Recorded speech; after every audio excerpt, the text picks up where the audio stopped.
Hello, ladies and gentlemen. Welcome back to Talos of Tech, live on Twitch, and things look a little bit differently today. We've got some more Apple boxes, hopefully all in the upright position behind me, and I'm trying to see if I can, in the spirit of Elon Musk's approach of the best part is no part, the best process is no process, I want to see if I can streamline and simplify my workflow a little bit. And for the longest time, I've always wanted to have streaming desk and a streaming Mac separate from my editing Mac and my editing desk. But I realized, you know what? I think that added redundancy is a little bit unnecessary, and I wanted to see what you guys thought, particularly if I tried to set up my editing and my streaming desk as the same thing. Now, the biggest reason I had kind of an issue with this was because I liked having my tech background as the tech stream background, obviously with the Apple boxes, but I know people don't like the soundproofing, but I figured before, behind me, there was a bunch of movie posters, which didn't really go along with the theme of tech, so I still have a lot of other Apple boxes to put behind me. So looks like most people, but yeah, I want to know what you think. I want to know what you guys think. Lots of people are saying nice, it looks better, symmetrical boxes, which is good. Yeah, we've got lots of different Apple boxes behind me. I have the Apple TV Dev Kit box, which someone sent to me. Most people are saying it looks better. I've yet to see anyone see... I have yet to see anyone say it looks bad, which is good, because I'm open to constructive criticism. I can't guarantee I will do everything you want me to, but I'm open to it. People are saying they like it. Cyber Octoling, thank you for the 25 months of Twitch Prime. My goodness, thank you. So excited to finally get to order the new iPhones. I don't even care about seeing them at this point. Yeah, me too. I would order one right now if I could. Also, the difference with this setup, which I'm curious about, is I'm able to use the same microphone, obviously, which you can all see. This is the microphone I use for my podcasting. So it's plugged in through a mixer into my Mac. Basically, this is a very similar setup I do for the podcast. If there's a way I can find out to record video off of this camera and compress it in a way that it isn't very large, because everything I record has to be sent to Nick, then I might be able to make this my default camera angle for the tech podcast as well, which would be kind of cool. Why do you use Apple boxes as decor? You know, oh god, I forgot to plug in the camera. One sec. I forgot.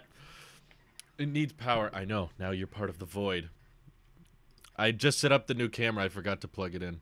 It'll come back in a second. Hopefully you can still hear me. Let's see. How long will it be until the boxes are all upside down? Seconds. Seconds, I'm pretty sure. So I have a power cable plugged into the camera, but I didn't want it plugged in constantly. So now people tuning in should get an interesting view. Maybe I had to switch it off and back on. Hey, now we're back. Cool.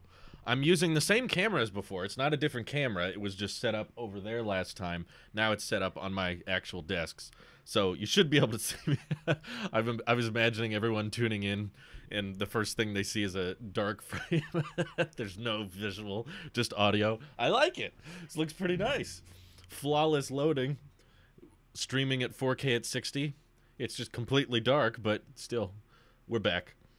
I like the new setup. It's more minimalistic. I'm kind of digging the whole minimal approach, because I used to have like 3 monitors on my desk plus my iPad Pro, so more like 4. And it was fun in certain aspects, but I found myself like trying to think of apps and think of programs to just leave open and keep on one monitor permanently. And I realized it was probably kind of wasteful, just energy-wise and also mental-wise. It just keeps me really, really preoccupied. My eyes are always jumping all over the place. But now when I just have my one monitor, which is what I have now, just the iMac Pro, it feels a bit more streamlined. Like I've been selling things, I've been getting rid of stuff and just taking a more pure minimalistic approach to more things, and I dig it. I like what it does to my mental space, and I like walking into a room with less stuff in it and less clutter. So I've still got some work to do. There's a bunch of crap in here I'm trying to get rid of that is laying around on the floor. Thankfully, you guys can't see that. But yeah, this is essentially the new setup, which most people seem to be in favor of. Black screen and audio stream is too minimalistic. Maybe next year we'll work on just doing a black audio only stream. Let's see. What camera is this? You could probably just record video into OBS or QuickTime for the podcast. Yeah, that's what I was thinking. I haven't done a prolonged test, but OBS, which I'm using right now to stream from, does support a recording format where you can just record for a long period of time. And if we were able to do that in a way that the video format was small and I could send it to Nick in a timely fashion, then yeah, this could work. Let's see. Why do I have so many channels rather than one channel with separate series for EV tech, etc.? Mainly because it annoyed me when other YouTubers did that. I knew of a few channels that were just like, we want to do all kinds of stuff, so we'll dump it all on the same channel. But the problem is some people just want to watch you for certain things you do. And I'd be watching channels that I was interested in what one guy did, but because they wanted to treat it as one singular whole channel, then there would be a bunch of other people that I weren't interested in posting videos. So it made it kind of awkward to subscribe, because then my subscriptions feed was filled up with content that I wasn't interested in because I only liked one aspect of what that channel did. So the point of the Tailosive network is that you can subscribe to whatever you want. So the compromise of having lots of channels isn't really that much for the end user. If you want to watch me upload anything, whether it's a vlog, EV, or tech, you can just subscribe to all the channels. It takes you a few extra seconds to just click subscribe, and then you'll just get everything as if it was one channel. But if you're the type of person that likes the tech stuff and not the EV stuff, or you're the type of person that likes the vlogs but not the tech stuff, you can just pick one, and you don't have to get bombarded and notified with all the other channels that you don't have interested in. So that's just something I preferred personally, is when creators would rather just have separate channels for different genres instead of dumping a bunch of genres on one channel. And yes, I have made a video on the story of Tailosive. Basically, the long story short of it is I was a kid and I was designing a rocket and I wanted it to have a unique original name. I didn't want it to just sound like F-18 or F-22. I didn't want to give it a letter and a number. So I combined the words tail and explosive because, you know, missile blows up when it hits the tail of a plane. I made it up when I was like 10 years old. And then later, when I needed to create a YouTube account, this was back before Google had integrated with YouTube. So back then, you needed a unique username that no one else had. Sort of like how Twitter with the @ handle. Obviously now they've changed it. You can make your YouTube account whatever you want. But when I was joining YouTube, I needed a unique name. So I was like, Tailosive sounds good because I made it up, so I know no one else has it. And I had YouTube channels before that, but when I recommended those channels to people, it was like a generic name. And if they searched it, they would get a bunch of other people with the same name. So I wanted something unique that no one else could get confused with. So now when you search Tailosive, you only get me. Anyway, Chris Norton, thank you for the 200 bits. Appreciate that. Kiopsis, another 100. Thank you. Says, my Butterino, how's things and stuff? Things and stuff are good, I must say. Things and stuff are going pretty good. I like redesigning, rearranging the room on occasion just to spice things up a bit and make life feel a bit more interesting, especially considering how much time I spend in here, how much time I spend at home, because we can't go out that much and everything's quarantined and shut down. So yeah, it means that you gotta kind of get creative with the environments you're in. The random order of the boxes is getting to me. Well, I don't know what order you want. I mean, we've got phones, iPads, keyboard cases, Mac boxes, Apple Watch boxes. It can't really have much order. Heidi HB, thank you for the 100 bits. Appreciate it. The random order makes it artsy. That's right. Thank you, Kiopsis. Butterino, I appreciate you. Do you think the iPhone OLED screens for the 12 and 12 mini will be the same as the Pros? I think they might be slightly different. I believe the Pro iPhones have some kind of 10-bit color. So something like the Pro iPhones will get XDR dynamic range, which technically these did, so it doesn't really mean much. But yeah, the 12 Pro and 12 Pro Max will be branded as like Super Retina XDR displays, whereas the 12 and 12 mini will just be branded Super Retina for having a high pixel density, but not technically the extreme dynamic range that we get. So for the most part, yeah, I don't think you'll notice much of a difference, but they will be slightly different, I think. Just a little bit. Literally any order, no, perfectly reflects 2020 then. I don't know how I could, because there's only two iPad boxes. Let me back up a second so we can admire my background, because that's really all people watch me for. We have one Apple Watch box, one Apple Pencil box, two AirPods boxes, Magic Mouse box, original iPhone, iPhone 3G. That's the Apple Watch magnetic charge puck box. That's iPhone 5, Mac Mini, Magic Keyboard, 10.5-inch iPad Pro, Magic Mouse. Yeah, I know. I was actually kind of running out of things to put up there. I didn't want to put any Google boxes up there, which for some reason I still have. I'll probably throw this out. 12.9-inch iPad Pro box, Red 8 Plus, Nike Series 3, Space Gray 8 Plus, Apple TV Dev Kit, Apple Pencil 2, iPhone 4, iPad Mini, iPad 2. So yeah, there's not a lot of rhyme and reason to it that I could arrange. I'm thinking about changing my normal background for next year to something that doesn't involve soundproofing, just because it annoys everybody and they won't shut up about it. But OBS works well for recording every hour at 1080p. It's only a gig. Oh, that's nice. I should try that then. We might try that just this Saturday when we record next. I guess this month is the time to get the waifu an iPhone. That's good. That's good. I hope she likes it. Let's see. What do you think the Mac family of CPUs will be called? My guess is they will continue with the T series. They say that the first ARM Mac is fully powered by the T3 processor, a huge upgrade over the T2 coprocessor. Then they could branch off.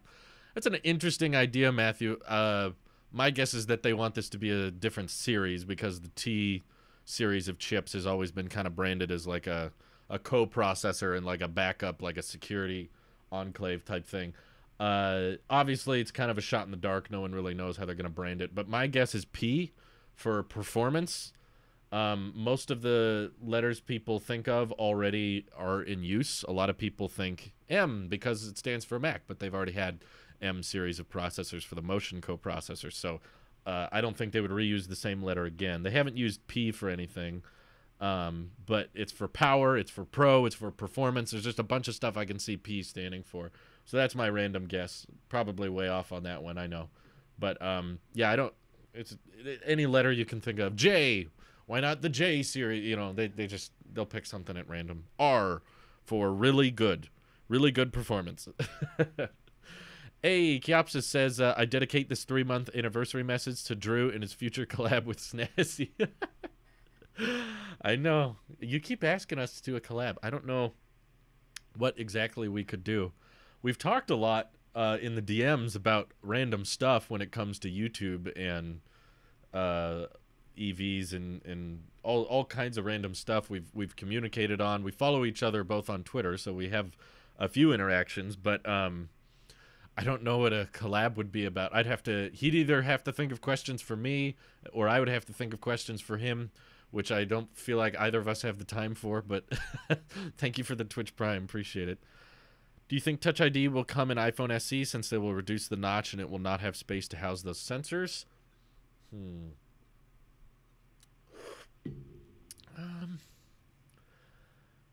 Now you're saying the 12 mini. I don't know. I'm pretty sure the 12 mini will have Face ID. I'd be very, very surprised if they just eliminated Face ID entirely from the 12 mini. That doesn't sound exactly right to me. So I don't think that's what's going to happen, but I think I don't think we'll get Touch ID on any of the iPhone 12s this year. I think that there has been rumors of Apple developing a more budget, affordable version of an iPhone XR that doesn't have Face ID, but instead has Touch ID in the side button. That was rumored earlier this year, but more recent reports are saying it's not coming out till 2022. So don't expect that anytime soon. But yeah, that's surely in the prototype phase. At this stage, Apple probably doesn't know what they're going to do next. they're probably researching and developing different types of iPhones, which is why it's stupid for us to act like we know what's going to happen, because Apple probably doesn't know what's going to happen. But the closest I would say is maybe iPhone 13 next year in 2021, getting Touch ID on the side button as an option. Face ID will still be there, but Touch ID is a backup for people with, face masks on, which might become more and more common. So, if the sub 6 gigahertz Pros ship before the millimeter wave ones, will you review those or wait for the millimeter wave? So, Mike, the plan from the beginning has still not changed. My plan from the beginning, because I've already reviewed two 6.1-inch iPhones before, I don't see the need on buying 6.1-inch iPhones again. So, I will buy the smallest iPhone 12, the 12 mini, and I'll buy the biggest one, the 12 Pro Max. So you'll get my regular iPhone 12 impressions, because 12 mini and regular 12 will be pretty much the same other than size. But you know my opinions on the 6.1-inch form factor. I've tried that before, and it's fine. But I haven't used a phone that small with that hardware in a long time, so 12 mini would be fun to review. And yeah, I'll definitely pick one up, at least to review, maybe to keep, I don't know. And then I'll get a 12 Pro Max to review as well. So I'll get one Pro, one regular, and drastically, the biggest one and the smallest one. So that's the plan, which I don't care which one comes out first. If they all come out at the same time, I'll still get both. If one comes out before the other, I'll get that one. If it turns out that only the 6.1-inch iPhones are coming in October, then, okay, maybe I'd have to pick those up. But I'm down for a cooking stream with Drew and Louise, 100 bits. Thank you. That's Mike and my brotheroni both want streaming cooking streams with me and Louise.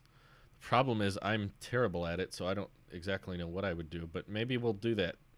I don't think we're cooking tonight, but maybe tomorrow. Could possibly do it tomorrow. Do you think that the battery life in 12 mini will be at least as good as the iPhone 10? I think it'll be better than the 10.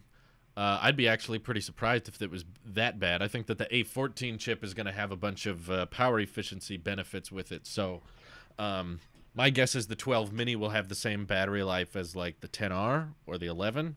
It'll be like decent. It'll get you through the day. Apple fans questions. Wow, MacBook with ARM. Samsung fans. Who's Tom Brown? I know. Who is Tom Brown and why do we care? Why does it make such a difference? I don't know.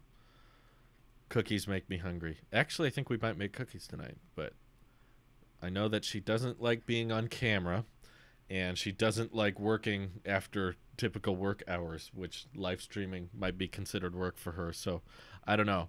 I'll have to convince the wife on that one. We'll see. If it happens, you'll know it will have won, but if it doesn't, then that'll be because my wife is tired and doesn't want to entertain people on camera.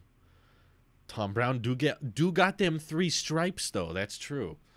3 stripes for $3,000 because that's what Thomas Brown cost. Would you buy an Apple Cinema camera if they created one to compete with Red cameras costing $10,000 plus?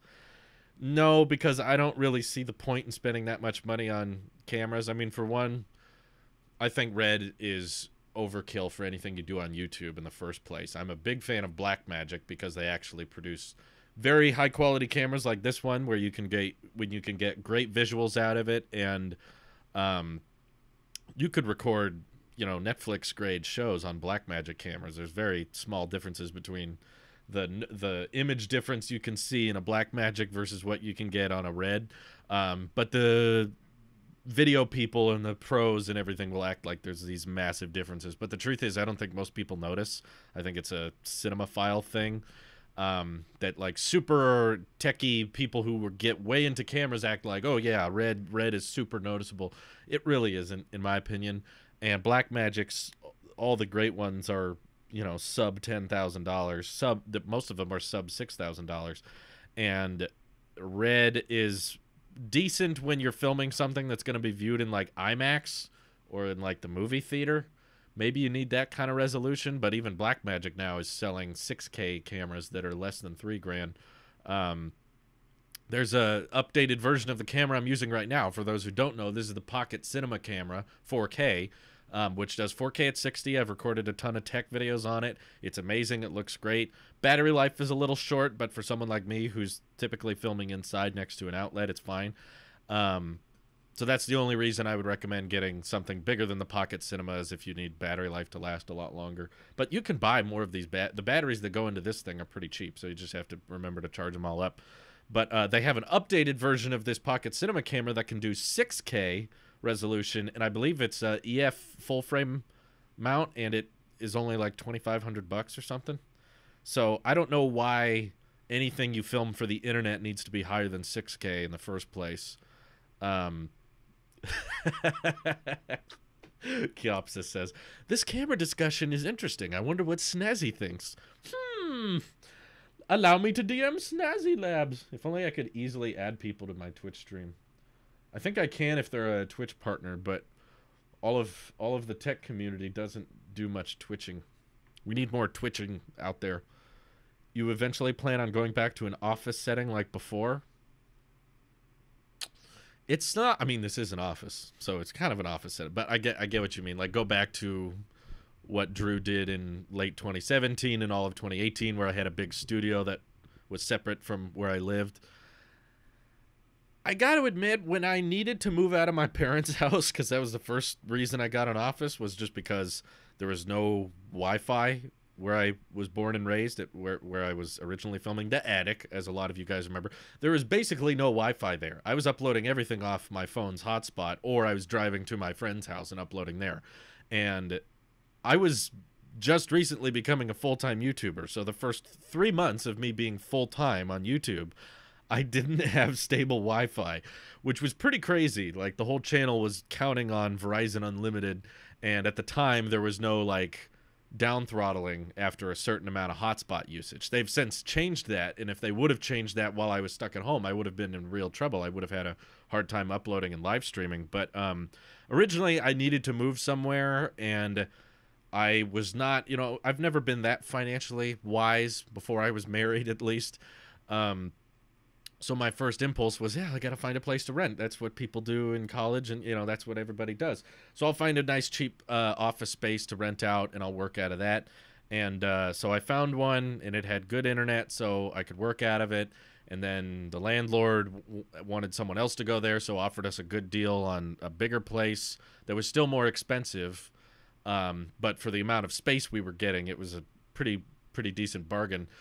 So we upgraded in early 2018 to that big office space, which was huge. I think the square footage of that place was bigger than my house is currently.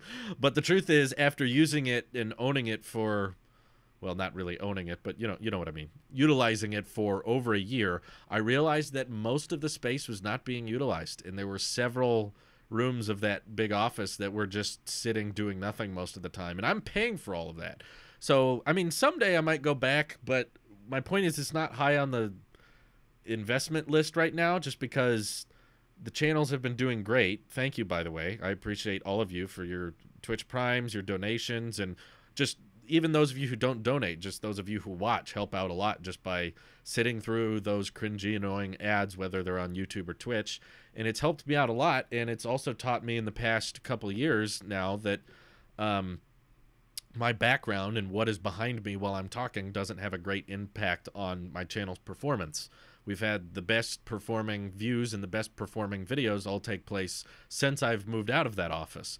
So the benefits, you know, it's kind of nice to have different backgrounds to film in, but as I'm showing to you now, I can get kind of creative in a smaller working environment. Now I have 2 different backgrounds I can film with, and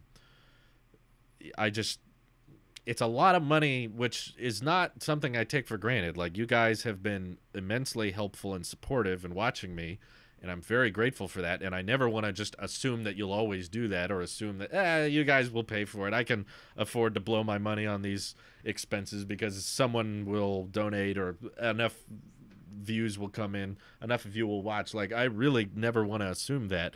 So I want to make sure that when you guys donate, when you guys support me, I'm going to make the most of it, and I'm going to use that money wisely. So that's why I'm not dumping it all on rent into something that I'm never going to own. Whereas this, I own outright, which means that our monthly expenses are super duper low.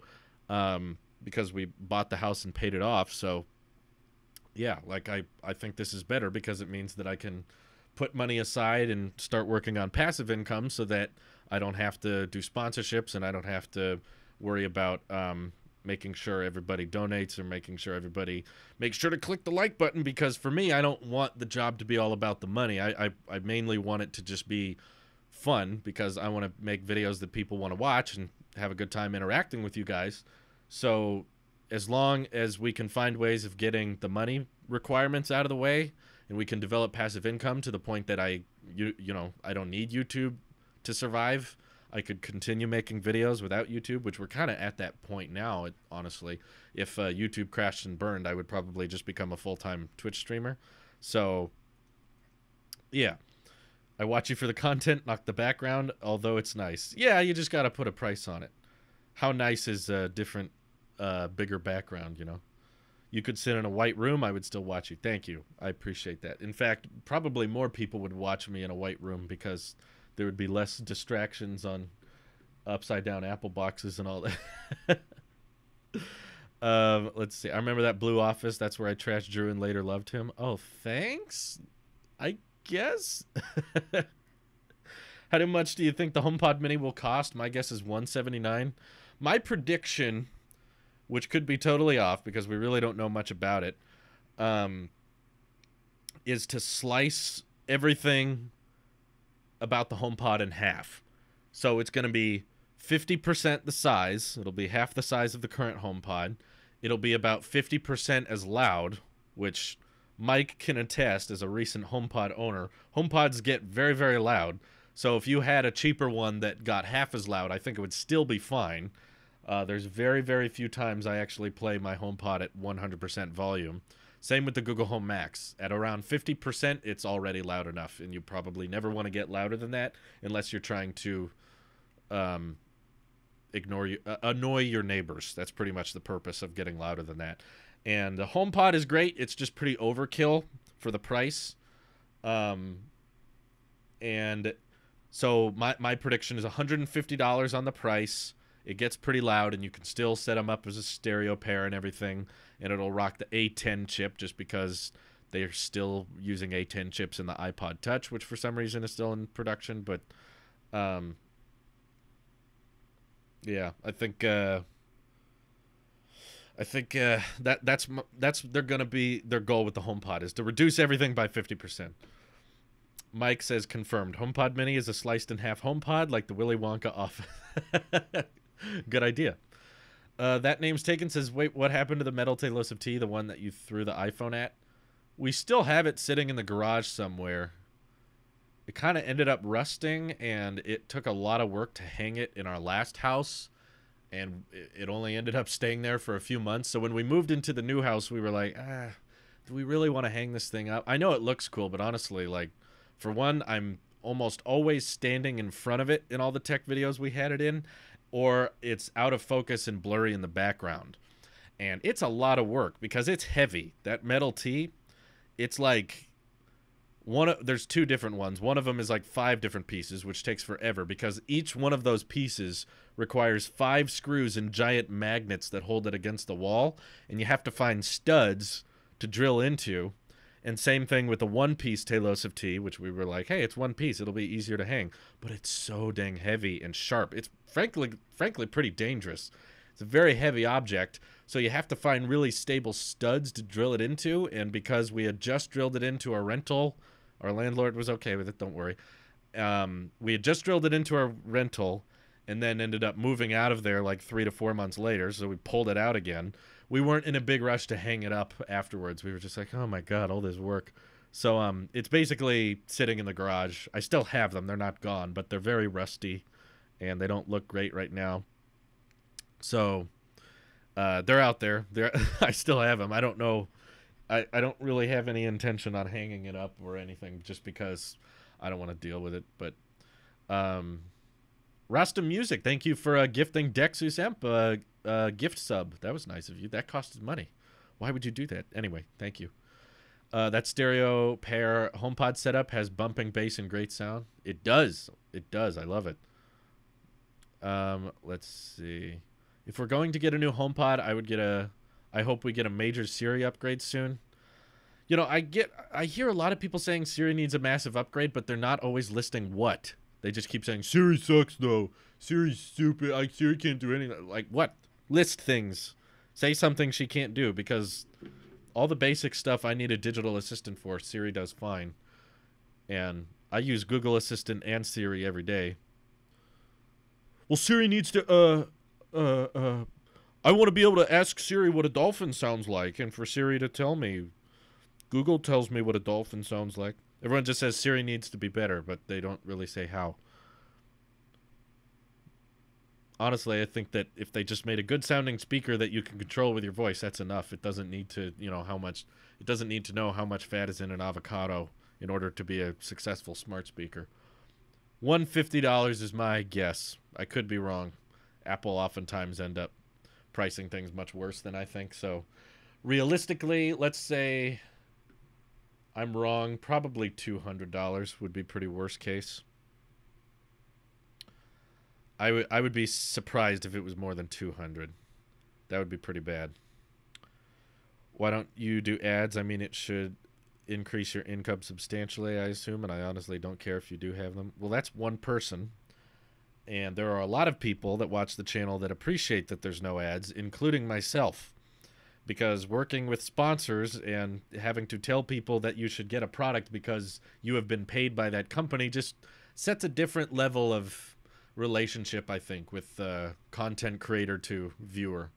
Once I start telling you to get something because I was paid to tell you that, there's just a level of honesty that I think has been broken. And I have no hate towards anyone who does sponsors, because I fully respect anyone to be able to run the channel the way they want to. You know, I'm not here to tell you how to run your channel. I'm just saying I think that there's a lot of channels that do sponsorships and not enough channels putting their foot down saying, you know what, maybe we just don't need to. Maybe we can just survive off of AdSense because that's enough. And it would be greedy, in my opinion, for me to act like what I'm making now, you know, the fact that I can just stand up and talk about products that I like and you guys watch it and Google pays me for that, for me to look at this situation and be like, yeah, but I could be paid more though. It's not enough. I need more money to make the channel. But I think that's selfish, and I don't think it's necessary. There's certain channels that have grown in a certain way that their overhead is so high that they need sponsorships to survive. You know, Linus could not decide for himself, hey, you know what? Let's not do sponsorships anymore. Like, they need that. But if it's possible for you to grow your channel and make a living at something without having to tell people to subscribe or buy a certain product, then I'd say go for it. You know, if you can do it without ads, all the better, because I think YouTube is stuffed full of ads. I get annoyed watching certain channels that, you know, they're in the middle of talking about something I'm interested in, and then they cut into an ad break. And I don't think, I think as a viewer, it's very easy for people to be like, oh, yeah, just do it. Why is it so bad? But you don't realize the contracts and the expectations that you get roped into when you start working with brands like that. I don't think people realize it, because once you start counting on that income, once you start expecting it, it puts the sponsor, it puts the brand at a severe advantage that you no longer have. So if you start hiring people or start paying a certain amount of rent or have a mortgage based on your income, including sponsors, and you're counting on those sponsors coming in, now if the brand dealer starts saying, hey, actually this time, can you introduce us in the first 5 seconds, even if for most of the time you haven't been doing that and you've just been saving the sponsors for the end, then you go, no, like, we want to do it at the end. Then the brand goes, well, then I guess we don't want to sponsor you anymore. And now you're going to lose a significant portion of your revenue. So it's like, oh, crap. Now I have to put it at the beginning. Otherwise, I'm going to lose a substantial piece of my revenue. If it's a product that you're going to review anyway, well, that would be... Still, I think I'm biased enough. We don't need my pay coming in and me doing sponsored videos to ruin my bias even more so, because I'm already an Apple sheep. But for one, Apple is not the type of company to pay for a sponsored review. They've not been known for doing that. And Samsung also would not send me a product or pay me to sign a contract and say good things about their phone. I wouldn't do that, and I don't think you guys would be okay with it. Because when you sign those things, they do make you say certain things, and they do write out guidelines on here's what you can't say, here's what you can't do. I was watching this video on iPhone 12 leaks, and suddenly I had the urge to buy a VPN. Yeah, Google sent me a phone, but there was no contract. There was no expectations with it. So I will accept gifts from companies, yeah, but that's different from a sponsor. I don't do that. How much do sponsors pay? It depends. Some will lowball you, some will highball you, you know. It depends on the size of the channel. Depends on how many people they think are going to watch the video. But typically it ends up turning into like, you know, tell them to buy with this code or buy with this link or whatever. Yeah, Apple sends out review units. They don't sponsor videos. I've never seen them sponsor one. Raid Shadow Legends was offering someone 8K. I'm sure it was much higher than that for Mr. Beast because he's a much larger channel and his videos get a ton of views. Someone like me, probably a grand or two for a typical sponsorship. But I don't want to do it. I just don't want to deal with it. I hate editing, and I just want to film my videos and get them up and, you know, get my opinions out there. I don't want to obsess over the editing process and the filming process, and sponsorships would require me to stop my current workflow that allows me to publish videos, tech and EV, and all at the same, you know, rate, and able to publish videos lots of time. All the speed of Tailosive and the efficiencies of getting videos up there in a timely manner, that's all because of a certain formula and a certain system I've developed that allows me to edit and upload quickly. And if I suddenly had to abide by a sponsor's timeline of I have to show them the video first before we can upload it, and I have to say these things, and I have to edit this part of the video in, and they want you to show these cutaway shots, there's a lot more work to it than I think that most viewers think. And while some of you may say, well, it's only 30 seconds, it's only 20 seconds, it's only this much, it's not that big a deal. If you're watching a lot of YouTube like I do, and I have YouTube Premium, so I already have ad-free YouTube, when I'm watching channels and they start reading the sponsors, it adds up because people are watching 4 or 5 hours of YouTube a day, and each YouTube video has a 30-second ad read. It gets old. Trust me, it does. It doesn't matter if it's just 30 seconds on my end. It's a significant portion of a 10-minute video. Totally different story if it's a podcast, because that's a much longer form of content. But anyway, that's why I don't want to do sponsors. The money's not worth it to me. Hey, Cyberplays, thank you for the 200 bits. Appreciate that. Okay, top 3 Siri improvements. We got some. HomeKit multi-commands. Add grammar based off voice inflection, improved command execution, and less read back. I'm a big HomeKit user and use Siri quite a bit. Don't need a trivia master, but a true assistant. Okay, those are good, but I wouldn't say they're like, I won't buy the HomePod Mini over those. Like, they're handy. HomeKit multi-commands. I guess that would be nice, but I don't know. I just wouldn't be like, I will not buy the HomePod Mini until we can get this. Let's see. Why do they only send certain products to only certain channels? I don't know. You got to know somebody. They reach out to you. You can do multi-commands by setting up a shortcut. Ah, see? There you go. There it is. You can do it. You just haven't thought of it. Let's see. Yeah, that is funny. Google sent me a phone. I really appreciate that you're active with your followers, at least on Discord. I'm not surprised considering you're following. But even people with the following you have don't interact with your followers as much, and it shows how much you care. I love your content. Thank you, Logan. Appreciate that. I like interacting with you guys. It's fun. It's fun. It's like when I was growing up, there were not that many people when I was in high school, and when I was a kid, I was really into Apple products, and I was really into tech and stuff, and there was just not that many people to talk about it with. I would only have maybe 1 or 2 friends at a time that I could actually carry a conversation with.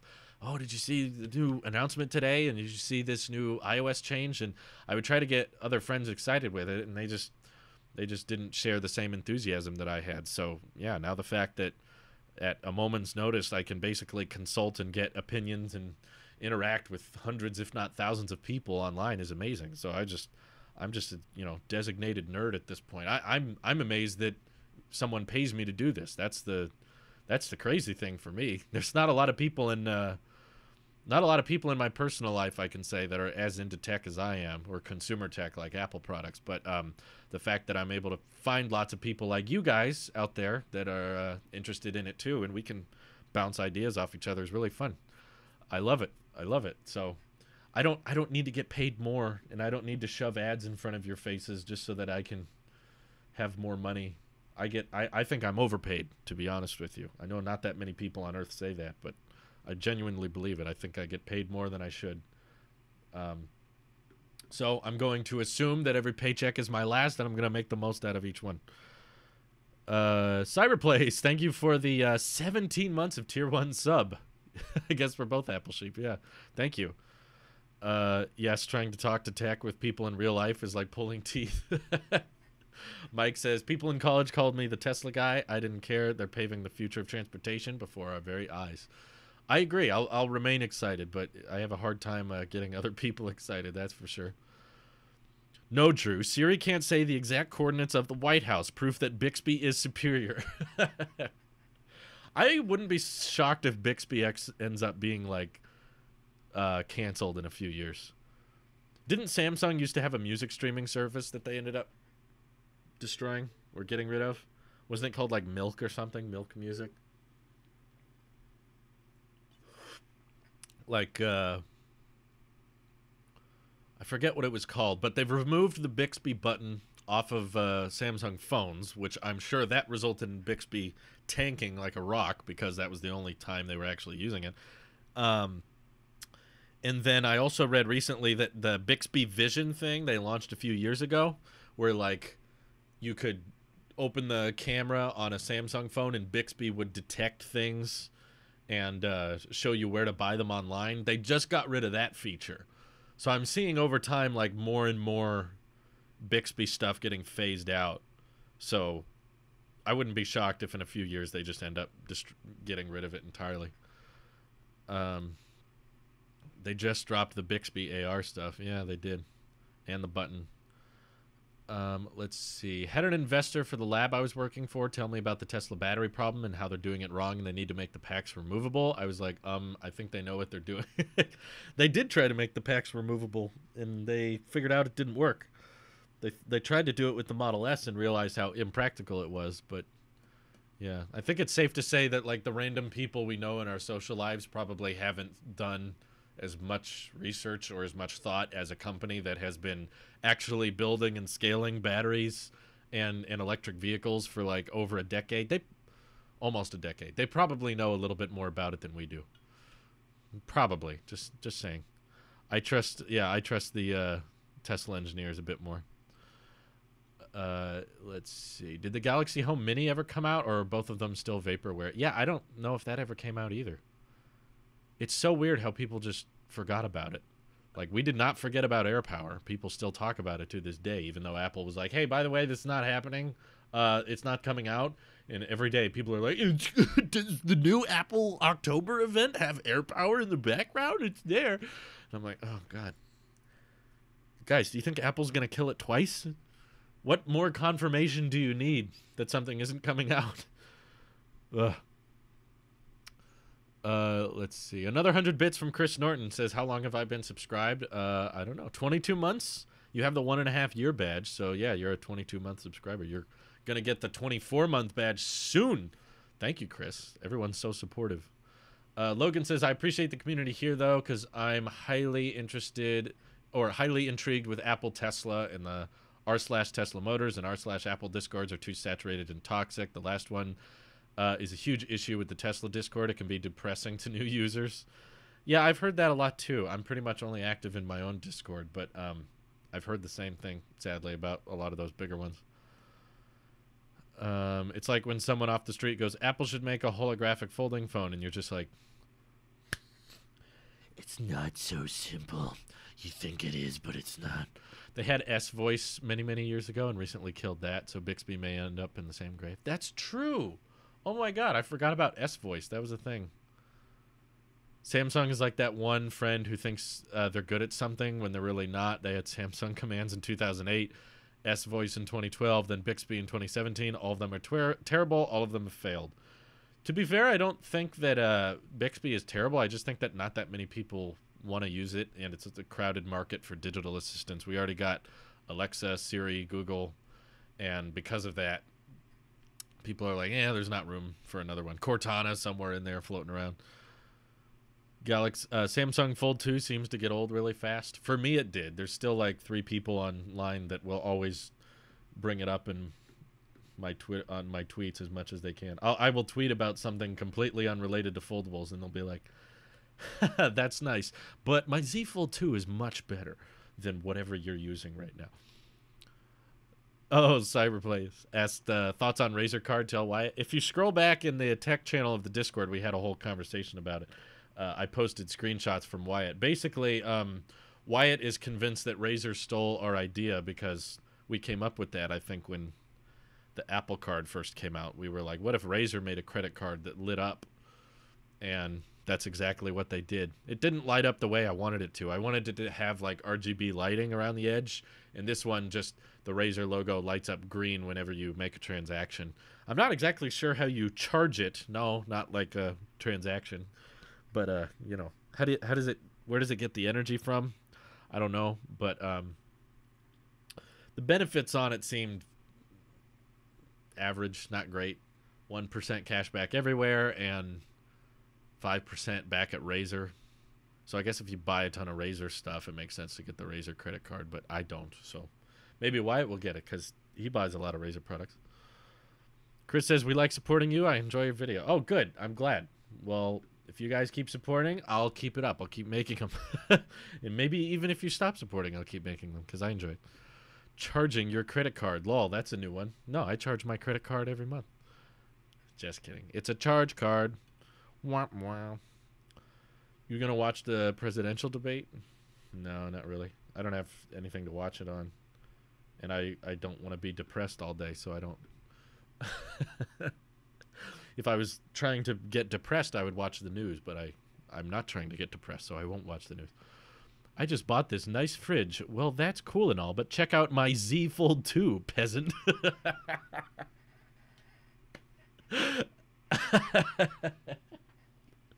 That's cool that you bought a house and all, but did you check out the Z Fold 2?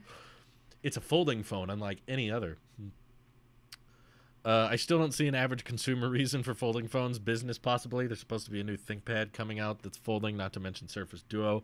But do you think folding designs will ever have an average consumer use? And will that be viable to introduce iPhones or iPads? No. I've tried several different foldables, and I've still been convinced that they're going to be a gimmicky niche of the tech community. They'll be around, but I don't think they're going to replace the average consumer stuff and even business stuff. I keep hearing people say that, but it doesn't really mean anything.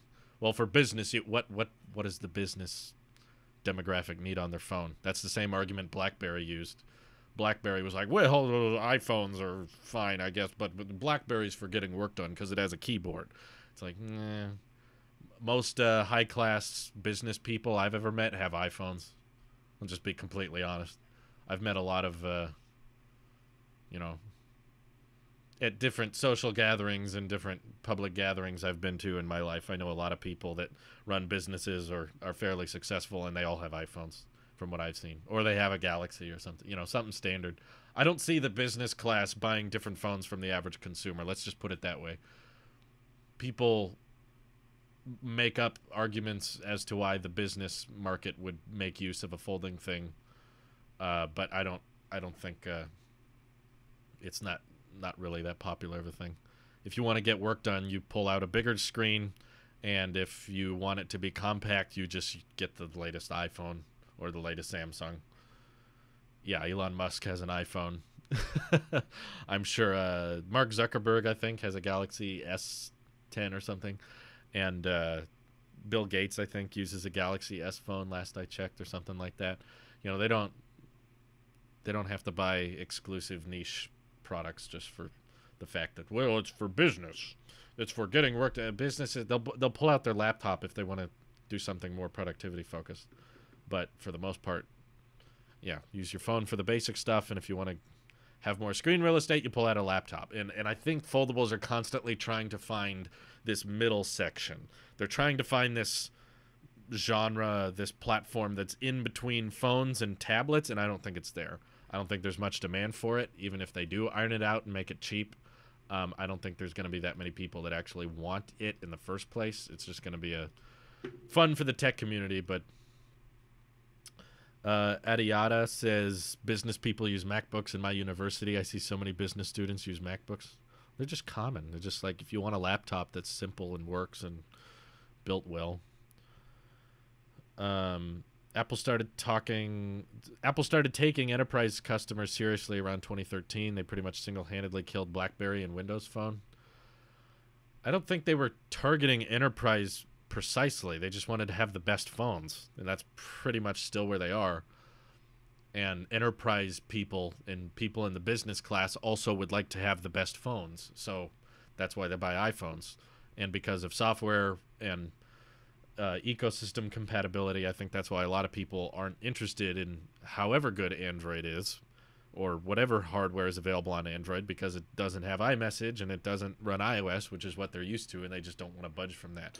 And I think that we've probably reached a point where people are very, very less likely to switch between the two. You know, people want to they're either a lifelong Android user or a lifelong iOS user, and they don't really see any point in switching at this point. Everyone's kind of made up their mind on what they prefer, and hardware isn't switching that many people anymore. Can confirm, as a business miner, I use a MacBook. For the Windows apps I need, like Access, I just use Boot Camp. I feel like most people do that too. Apple started introducing features like enterprise deployment that made their phone a lot more popular in working departments. Before 2013, it was all about BlackBerry and Windows. Maybe that helped, but I still just think that most businesses are like, we're all using iPhones, right? So don't switch to an Android, because then we have to change all of our emails and texting, and it just messes everything up, because we're just used to iOS, so we'll stick with that. I'm a business school and just use a Surface laptop. Yeah, I think that these little mid-tier hybrid 2-in-1 products are, as we've been talking about for the past few years, they're still probably the jack of all trades, master of none. They can do lots of things, but they can't do any one thing very good. They have to be a compromised tablet or a compromised phone, and they have to cost more than both, so people aren't going to want to spend money on it, unless you're just infatuated and obsessed with the fact that it's a device that can fold, which there's people out there like that. I've engaged with a lot of them. There's a lot of YouTube comments, and there's a lot of people on Twitter that are convinced that foldables are as innovative as the original iPhone, which, no. Just because you figured out how to bend an OLED display back and forth, that doesn't instantly mean innovation like never before seen. It's like, you get over with it. What are your thoughts between iPads and MacBooks? Will iPads potentially take over MacBooks, or is Apple going to fight keeping the two platforms separate? iPad Magic Keyboard makes the iPad Pro look like an iMac Mini. Kinda, if they refresh the iMac a little bit. Yeah, I think they'll keep them separate for a while. There are certain things that MacBooks are always going to be better at, because they run Mac OS, and iPads will always have advantages because they run iPad OS. I imagine Apple doesn't really want to merge them that much. I know some people think they do, but I don't. I still think they want to stand by laptop separate from tablet. And yeah, iPad can do more laptop type things in the future, but ultimately you design it very differently if you're able to build components beneath the trackpad and keyboard. You can stuff a lot more than what you design if you have to put everything right behind the display. I didn't move again. I just moved my camera again, Matt, but thank you for the bits. Which one will better help me spread the sheets and power the points?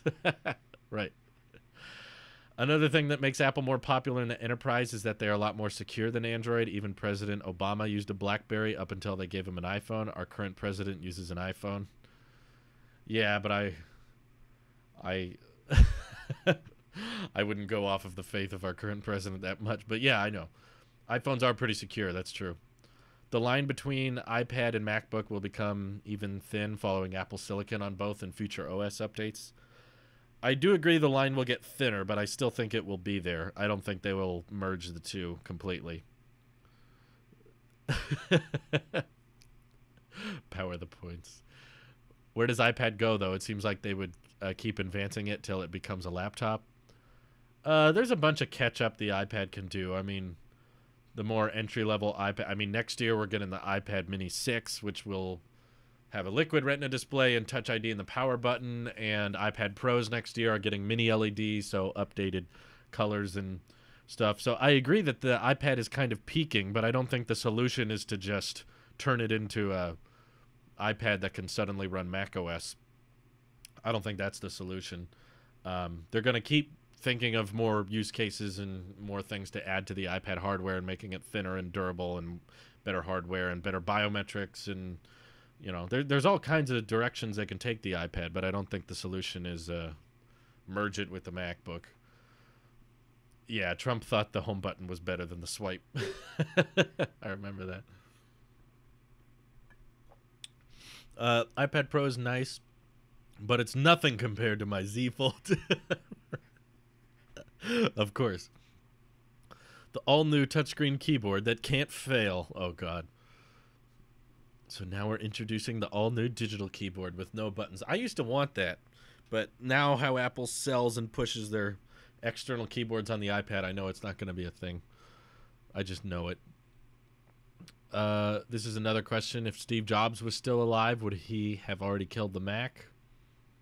No, I don't think so. I think he was really interested in the iPad, but I think there's a more discernible line between iPhone and laptop, and the iPad sits comfortably in between. I think there's room in that market there, but there's not room in between iPad and phone for another product like a foldable. How long do you think A10 has before devices using it slow down badly? Maybe 3 years? I don't know. They're still selling the iPod Touch with the A10 chip. That's just a random guess. Maybe 2 years, actually.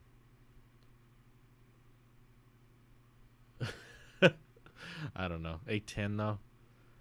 I guess they were just selling the iPad 7 up until recently, and that had the A10 chip. I feel like that won't age super well, but it also won't die off like tomorrow, so maybe 2 years. I guess the all-screen keyboard can't fail, but some people didn't like the touch bar in the MacBook because they said it kept freezing. So we are talking about our favorite Z Fold 2 with flex mode. That's what they're going to announce next week. Why do people remember Steve Jobs? Don't get me wrong, but Apple is doing very great without Steve. Yeah, but you can't deny the guy kind of changed the world in a lot of ways. What would Apple look like with Steve still around? Honestly, I don't actually think it would be that different. I think that Steve Jobs likely would have ended up... You know, he was known to change his mind on certain things. And eventually came around. You know, there were times where he was like, nah, Apple's not going to make a phone. It's too complicated. We can't find a way to make it work. But then eventually they did obviously make one. So I think a lot of the morals and visions and ideals that Apple has in place now probably still would have been in place if Steve was still around. Maybe less of an emphasis on services and maybe less diversity when it comes to lineups. Like, yeah, I agree. People kind of forget that Steve Jobs would listen to people he hired and kind of change his mind on certain things. Maybe not as diverse, so maybe Steve Jobs would not have been in favor of things like the 5C or the iPhone SE first or second gen. He was kind of more for simplified lineup, so maybe we wouldn't have gotten the iPhone 8 in 2017. It would have just been the iPhone 10. But as the market scaled and as the company grew to gargantuan size after his death, I imagine he probably would have budged on a few things and maybe stepped aside on a few discussions and that kind of thing. So, no, people also take the comment he made about the stylus out of context. I think people forget that. Like when he said that who wants a stylus, he was referring to the first ever smartphone they ever released with a multi-touch display. And there were phones at the time that you exclusively had to use with a stylus.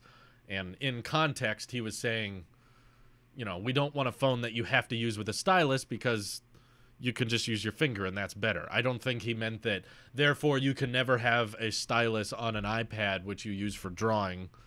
I don't think that's what he meant by who wants a stylus. I think it was just, you gotta put them away, you gotta take them out and use it. Like, he didn't want it to be an essential accessory for the device to work. That was the point he was making on stage, because there were phones. Yeah, the Apple Pencil is an accessory. It's not a main user experience piece. Exactly. So I think if he was still around today, he probably would have been fine with a pencil. You use your finger for general interaction, but if someone wanted to draw and actually get artwork done on the iPad, which Steve Jobs is in favor of, you know, making accessories that you can use their products to their full extent. If someone was like, hey, I want to draw on the iPad, can't Apple make a decent stylus with low latency and options and precision? Then yeah, I'm sure that's a totally different discussion than, does the iPad require a pencil to use and it won't respond to your finger? That's different. That's what he was pitching. Yeah, we'd hate that. How did you react to Steve's death? How old were you? I think I was 13. I was pretty surprised because I didn't really know I wasn't following tech that closely back then. I was a fan of Steve Jobs, but I didn't like read the news or anything. And I didn't know he had cancer. So I think I was at a gathering and someone said Steve Jobs died today, and I was like, what? No, like he's still he was just announcing stuff months ago, and then someone said, no, check the website, and I looked and I was like, oh my god, you're right. But I didn't like break down and cry or anything. I didn't think I was gonna meet him or anything like that. I was just a kid. But yeah, it was kind of surprising. He never made something that could even come close to the sheer raw intensity of the Z Fold. How much longer do you think Tim Cook will be CEO for? I'm thinking 5 to 8 years. Yeah, I think he just signed up a new contract with Apple about pay and how he's going to get reimbursed for the next 5 years. I think he has to at least stay as CEO for another 5 years based on the latest contract they signed with him for earnings and like how he gets paid based on how the company performs. So I think he's got at least another 5 years. I'm 22, actually. I'll be 23 next year. Steve Jobs originally didn't like the name iMac, but the designer who made the name suggestions changed his mind after a while. If y'all didn't cry over Steve Irwin's death, then y'all are monsters. That was heartbreaking to me. I would say that was a much bigger deal. I love Steve Irwin, and I was heartbroken when that guy died. Oh my god, it was the saddest thing. I didn't cry as much as the Steve Irwin death. My goodness. He got a big bonus. I believe it was through stock offering, though. It wasn't just straight up cash. Which is basically like, yeah, the CEO of the company will get paid a lot if he does his job properly. So, yeah, that kind of makes sense. Elon's the same way. I don't find the stylus for the Samsung phones get used that much. They don't. They also don't sell that well. Anyway, I got to get going, folks, but I appreciate the feedback on the background. I'm glad you guys like it, and I hope this will work well, because even when I do my event reactions now, it'll be with a nice camera instead of just a webcam. So stay tuned for that. Yep, I'll do my pre-order stream here, and I'll do my all my streams pretty much from here on out should be from this angle. But thank you all for your support, your bits, your Twitch primes. Appreciate you all, and I will see you in the next one. Have a great day. Bye-bye.